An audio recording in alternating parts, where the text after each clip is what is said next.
So, but before we get into talking about Sodom and Gomorrah, I want to talk to you guys for a minute about how we, as people in ministry, do our work research and come up with our understanding of our text as we move through preaching, right? There's a lot that goes in it when it comes down to interpreting the scripture.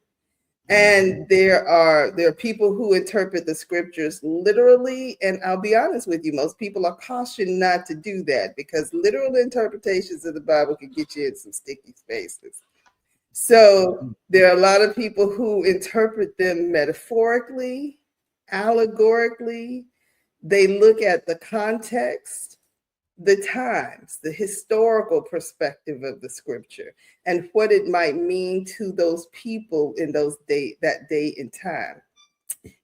For example, I was watching this one guy talk about the language of the times, and they were saying that things like we miss certain things in the scripture because we don't understand the meaning of the terms and the language that they use at the time. I'll give you an example. He used the example of Ruth and Boaz. And it says in the scripture that Ruth went and laid at Boaz's feet. Well, she didn't just lay at his feet.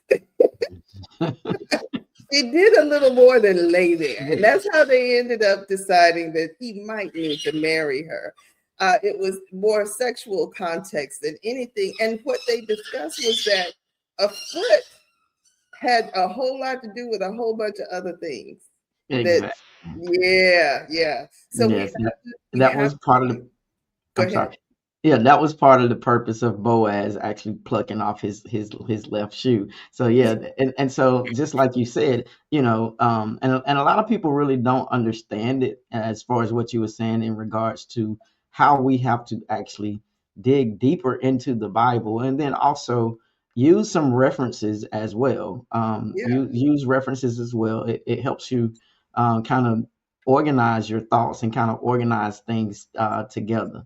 And for me personally, what I do is to interpret the Bible. I actually look at different resources, different Bibles as well, because the language is different. So I look at a different Bible in each scripture that I read, and then I pray for discernment and guidance in order to interpret it correctly.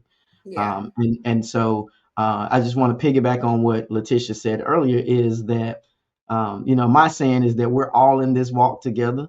So there is no like one interpretation that is better than the other one, so to speak.